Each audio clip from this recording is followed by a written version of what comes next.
এটা হচ্ছে vintage T9 একটি হেয়ার ট্রিমার। সো চলুন আমরা এটা আনবক্স করে দেখি এটার মধ্যে আমরা কি কি পাচ্ছি।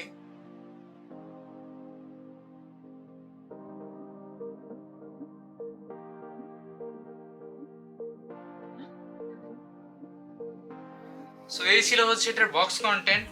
এটার মধ্যে প্রথমে আসে হচ্ছে একটা ইনস্ট্রাকশন ম্যানুয়াল এবং এটার আরো কিছু মডেলের শোকেসিং করতেছে তারা এখানে, যে ভিনটেজ T9 এর আরো কি কি স্ট্রাকচার আছে বা কি কি সিরিজ আছে।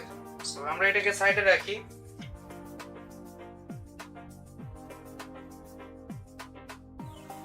এই হচ্ছে আমাদের ট্রিমার মেশিনটি এবং ভিনটেজ T9 এর বিশেষত্বই হচ্ছে তাদের design.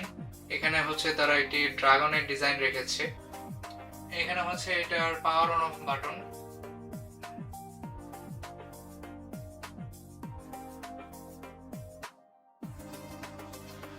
As you can see এটা বাটনে ক্লিক করলে চলে। আর এখানে হচ্ছে এটা একটা চার্জিং পোর্ট দেওয়া আছে। এটা ইউএসবি টাইপ সি এর মাধ্যমে চার্জ হয়। তারা একটা কেবল দিয়ে দিয়েছে বক্সের মধ্যে। একটা ব্রাশ টুল দেওয়া হয়েছে এটাকে পরিষ্কার করার জন্য এবং এক টিউব মেশিন অয়েল দেওয়া হয়েছে এটাকে লিউবিং করার জন্য। আর এখানে ইনটেক অবস্থায় আছে হচ্ছে কিছু কাস্টম সাইজের হেয়ার ক্লিপ। সো এই ভিনটেজ T9 ট্রিমারটি বর্তমানে আমাদের কাছে অ্যাভেলেবল আছে এবং এই ট্রিমারটি সম্পর্কে আরো বিস্তারিত তথ্য আমাদের ডেসক্রিপশন বক্সে দিয়ে দেওয়া হবে। ধন্যবাদ।